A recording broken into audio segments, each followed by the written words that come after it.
कोयल बहुत सुंदर थी और एक्ट्रेस बनना चाहती थी, पर उसकी आवाज भारी और मर्दाना थी। इसी वजह से हर कोई उसे काम देने को मना करने लगता। एक दिन डायरेक्टर उससे कहता है, कोयल, नाम की ही कोयल हो तुम। काश तुम्हारी आवाज भी तुम्हारी तरह होती तो तुम इस इंडस्ट्री पे छा जाती। शॉर्ट फिल्म के लिए मैंने प्रोड्यूसर को तुम्हारी पिक्स दिखाई जो उनको बहुत पसंद आई, पर अभी तक तुम्हारी आवाज के बारे में उन्हें नहीं बताया। अगर मेरी आवाज मर्दाना है सर, तो इसमें मेरा क्या दोष है? सर देखिए ना, अगर कोई काम मिल जाए तो। मैं तुम्हारे इंसिस्ट करने पर काम तो दिला रहा हूँ, पर कोयल, ये दुनिया तुमको जीने नहीं देगी। तो सर आप ही बताइए ना कि मैं क्या करूं? एक तरीका है, तुम तो जानती ही हो कि पिक्चर में गाना कोई और गाता है और होठ कोई और हिलाता है, तो तुम बस होठ हिलाना और आवाज हम किसी और की इस्तेमाल कर लेंगे। पर हमें ऐसा कोई मिलेगा कहाँ जो हमारे साथ ये काम करे? तुम एक बार अपनी बहन के बारे में बता रही थी ना, अब ऐसे समय में वो साथ नहीं देगी तो फिर कौन देगा तुम्हारा साथ? पलक कोयल की बहन थी, पर वो उससे बहुत जला करती थी। कोयल को डायरेक्टर की बात सुन के उम्मीद की एक आस मिलती कि शायद उसका करियर बन सकता है, और वो अपनी बहन पलक के पास जाती है और बहुत खुश होती है। पलक, अब तू ही है जो मुझे फेमस करवा सकती है। मेरी मदद करना प्लीज। हाँ बता, क्या मदद चाहिए? देख, तू पहनने के लिए कपड़े मांगेगी तो मैं नहीं दिखाने वाली। वो पिंक ड्रेस में नई लाई हूँ, नहीं दूंगी अभी मैं। कोयल अब डायरेक्टर की सारी बात अपनी बहन को बताती है, जिसके बाद पलक कहती है, मैं अगर तेरी मदद कर दूँ तो मुझे क्या मिलेगा? बहन बस बता तुझे क्या चाहिए, मैं ला कर दूंगी। तू फेमस होना चाहती है और पैसे से तुझे कोई मतलब नहीं है, तो अगर तू मेरी आवाज चाहती है तो तेरे पैसे मेरे और मेरी आवाज तेरी। बोल, मंजूर है? कोयल उसकी बात मानकर राजी हो जाती है और पलक की आवाज का इस्तेमाल करके शूटिंग शुरू होती है। पर शर्त थी कि कोयल कुछ बोल नहीं सकती, क्योंकि अगर वो बोलती तो सबको उसकी आवाज का पता चल जाता। अब पलक आवाज निकालती और कोयल पर्दे पर एक्टिंग करती। फिल्म रिलीज होती है और हिट हो जाती है, जिसके बाद फिल्म के प्रोड्यूसर यानी रघु को कोयल पसंद आने लगती है और वो उससे मिलकर कहता है, अमेजिंग परफॉर्मेंस कोयल, क्या बात है, तुमने तो कमाल कर दिया। कोयल के आसपास पलक नहीं होती और वो बेचारी उसे जवाब दे तो कैसे दे, वो बस अपना सिर हिला हिला कर जवाब देती है। तब रघु कहता है, व्हाट हैपन कोयल, कुछ कहती क्यों नहीं हो? क्या मुझे तुम्हारा नंबर मिल सकता है क्या? तभी वहाँ डायरेक्टर कोयल के लिए फरिश्ता बन के आ जाता है। एक्चुअली सर, कोयल के दांतों में दर्द था तो वो बोल नहीं रही। ओह आई सी, इट्स ओके कोयल, तुम रेस्ट करो।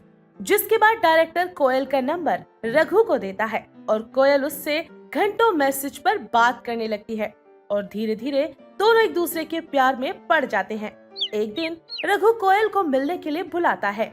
जान, मैं जब तुमको कॉल करने का कहता हूँ तो तुम मना कर देती हो। मैं नहीं जानता, मुझे तुम कॉल करो वरना मैं तुमसे बात नहीं करूँगा। कोयल को कुछ समझ नहीं आता और वो फिर से अपनी बहन पलक का सहारा लेती है। अब पलक रघु से कॉल पर बात करती है और कोयल चैट पर। दिन बीतते हैं और अब पलक को भी रघु से प्यार हो जाता है। रघु कोयल से मैसेज पर कहता है, जान, मैं अपने घर शादी की बात करना चाहता हूँ, तुम बस हाँ कर दो। आखिर तुम्हारी आवाज तो कोयल से भी मीठी है। ये पढ़कर कोयल रोने लगती है और रोते हुए खुद से बोलती है, मुझे पहली बार प्यार हुआ था और उसको प्यार हुआ मेरी आवाज से, जो कि मेरी है भी नहीं। कोयल के रोने की आवाज सुनकर पलक वहाँ आती है और कोयल के रोने की वजह पूछती है। कोयल उसे सब बता देती है। कोयल की बात सुन पलक कहती है, सच? क्या कहा? वो मेरी आवाज से प्यार करते हैं? मैं इस दुनिया की सबसे खुशनसीब लड़की हूँ। अब वो और मैं शादी करेंगे। तुम्हारा दिमाग खराब तो नहीं हो गया ना? रघु मेरा है और तुम तो जानती हो ना कि मैं उसे कितना प्यार करती हूँ।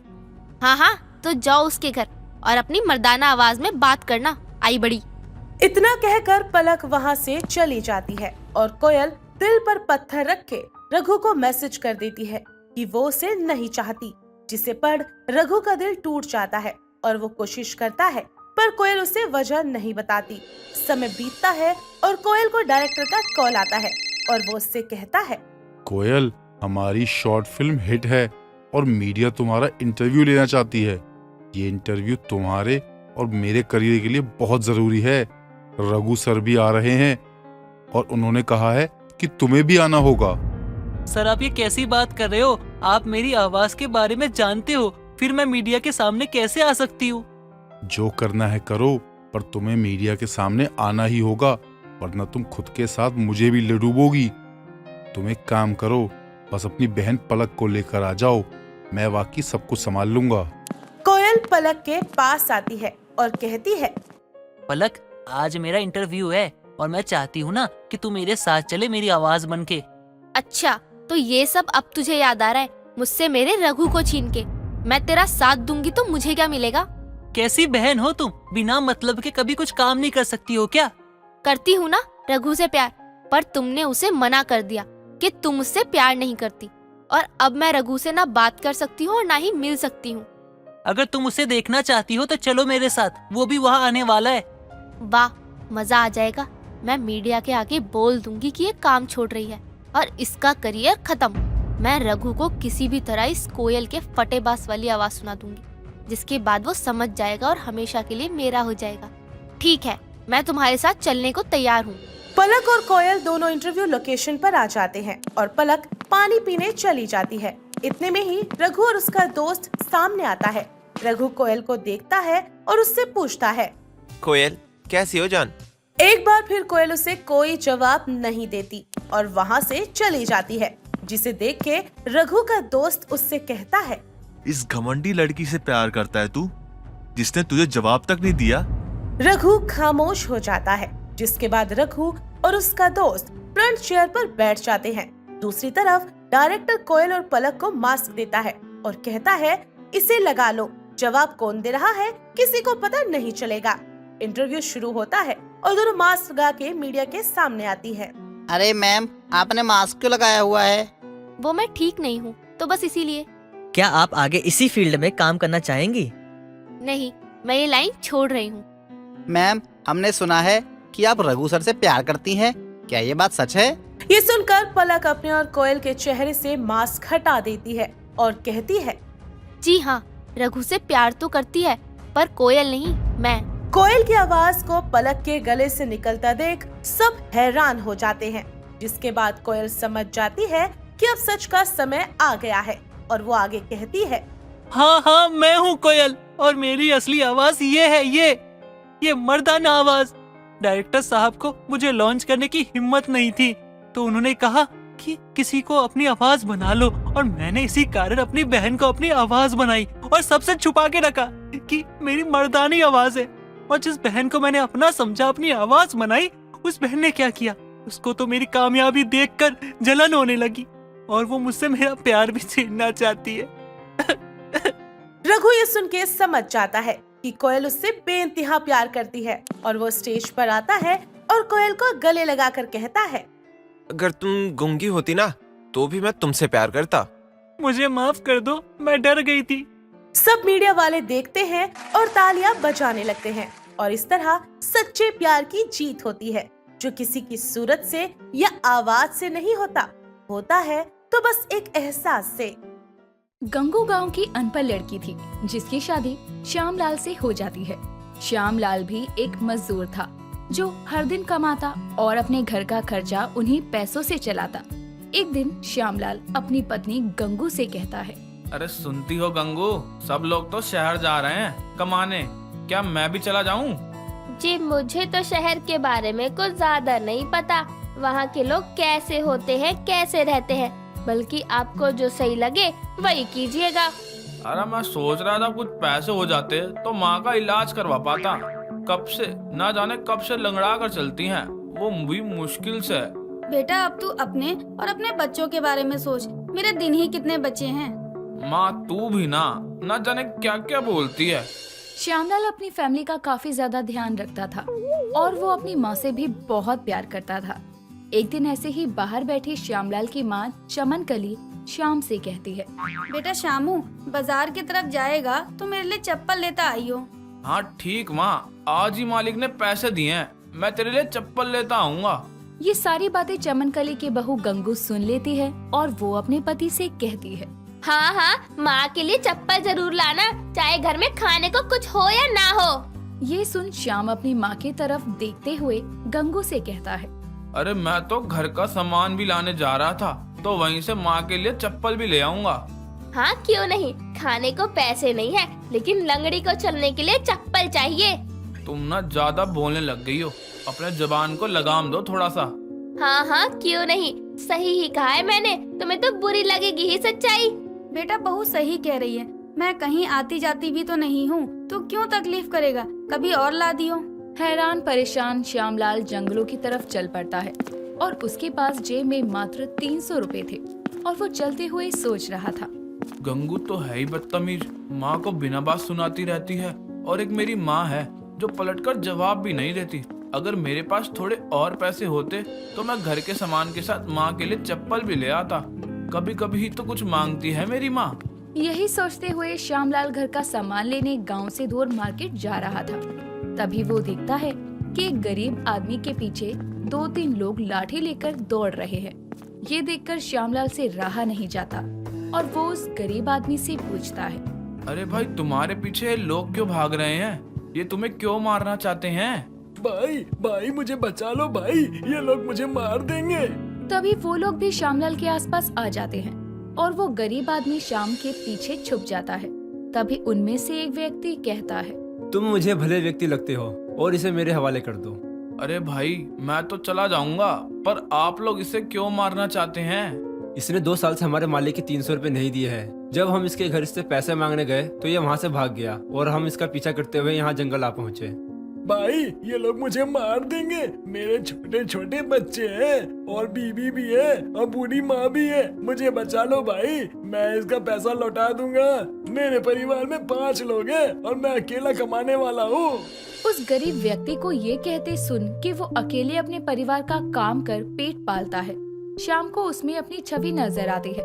तभी वो उन लाठी वाले व्यक्तियों से कहता है, सुनो भाई, इसने जो पैसे लिए हैं ना, वो मैं चुकाता हूँ, तब तो तुम इसे जाने दोगे ना? ये कहते हुए श्याम अब अपनी जेब से पैसे निकालकर उन लोगों को दे देता है और वो लोग उसे लेकर अपने रास्ते चल देते हैं। तभी वो गरीब आदमी श्याम से कहता है, आप मेरे भगवान हो, आपने मेरी जान बचाई है, इसके लिए मेरे पास आपको देने के लिए कुछ भी नहीं है, पर हाँ मेरे पास मेरी ये चप्पल है, इसे आप ले जाइए। अभी लंबा सफर तय करना होगा, मेरा तो गाँव पास में ही है, मैं चला जाऊंगा। इतना कहकर वो गरीब आदमी अपनी चप्पल निकालकर श्याम को देता है और टूटी हुई चप्पल देखकर श्याम उस गरीब आदमी से कहता है, अरे भाई, मैं तो चला जाऊंगा, मुझे आपके चप्पल की जरूरत नहीं, आप ही इसे पहने और घर जाएं, आपके घर वाले आपका इंतजार कर रहे होंगे। भाई इसे अपना समझ के रख लो और अब मैं चलता हूँ, मेरे घर वाले बहुत परेशान हो रहे होंगे। इतना कहकर वो गरीब आदमी श्यामलाल को अपनी टूटी हुई चप्पल पहनाकर चला जाता है और जैसे ही श्याम उस चप्पल को पहनता है, उस चप्पल से अजीब सी रोशनी निकलती है और वो श्यामलाल से कहती है, हुकुम मेरे आका, मैं कोई जिन नहीं हूँ, बल्कि ना अब से मैं आपका दोस्त हूँ, जो अब से ना आपके साथ ही रहेगा। श्याम ये देखकर हैरान था कि जैसे ही उसने उस चप्पल को पहना, वो एकदम नई हो गई और तो और उसमें से आवाजें आ रही थी, जिसकी आवाज से पहले तो श्यामलाल घबरा गया और फिर वो चप्पल से आ रही आवाज से कहता है, तुम जादुई चप्पल हो और तुम बोल भी सकते हो? जी हाँ, मैं ना सिर्फ आपसे ही बात कर सकता हूँ। ये सुनकर श्यामलाल उस गरीब आदमी को ढूंढने आगे जाता है, पर कोई फायदा नहीं हुआ। भगवान का फरिश्ता था जो श्याम की मदद करने आया था और उसकी दरियादिली ने उसका मन जीत लिया। हालांकि श्याम अपनी जादुई चप्पल से बहुत खुश था। वो घर आता है और अपनी पत्नी गंगू को आवाज लगाकर कहता है, गंगू, ये घर का राशन और माँ, ये तेरी चप्पल तुझे पसंद आई ना? हाँ बेटा, पर तू कहाँ से लाया इसके लिए पैसे? सारे पैसे तो राशन में खर्च हो गए होंगे। माँ, तू आम खाने से मतलब रखना, गुठली क्यों गिन रही है? करी होगी कहीं चोरी अपनी माँ के लिए, मेरे लिए तो आज तक एक साड़ी भी नहीं लाए। तुम इस घर में अपनी जुबान चलाकर रह रही हो, वो ही काफी है। मेरा दिमाग जिस दिन खराब हुआ, घर से बाहर निकाल दूंगा, बिना बात पंगे मत लो। श्याम अब अपनी जादुई चप्पल के साथ काफी खुश था और अब जब वो अकेले में होता है तो अपने चप्पल से बातें करता और उसने अपने घर के लिए राशन और माँ के लिए चप्पल भी जादुई चप्पल से मांगी थी। और उसकी हर ख्वाहिश को वो जादुई चप्पल पूरा कर रही थी। एक रोज देर रात श्याम अपनी चप्पल से कहता है, मेरी जादुई चप्पल, मुझे तुझसे बातें करना अच्छा लगता है। जी मेरे हुजूर, मुझे भी ना आपकी प्यारी प्यारी मीठी आवाज बहुत पसंद है। ये बातें गंगू सुन लेती है और सुबह वो अपनी पड़ोसन विमला से जाकर कहती है, विमला, तुझे पता है आजकल मेरे पति पौरा गए हैं, ना जाने किस जनानी से बातें करते हैं रात में। ये क्या कर रही है तू गंगू? मैं एकदम सच कह रही हूँ। रात में कह रहे थे मुझे तुम्हारी बातें मीठी और प्यारी लगती हैं। तो जरूर कोनो जनानी से सामू का चक्कर है। शुभ शुभ बोल रहे विमला। उस रात की बात से गंगू श्याम पर नजर रखने लगती है और वो एक दिन देखती है कि श्याम चप्पल को अपने आगे रखकर उससे बातें कर रहा है। ये देखकर गंगू दरवाजे पर जाकर जोर जोर से रोने लगती है और कहती है, माँ जी, मैं तो लुट गई, बर्बाद हो गई, मेरा पति पगला गया, अब मैं किसके सहारे रहूंगी। तभी विमला और आसपास के लोगों की भीड़ इकट्ठा हो जाती है और विमला गंगू से कहती है, क्या सच में श्यामू पगला गया है?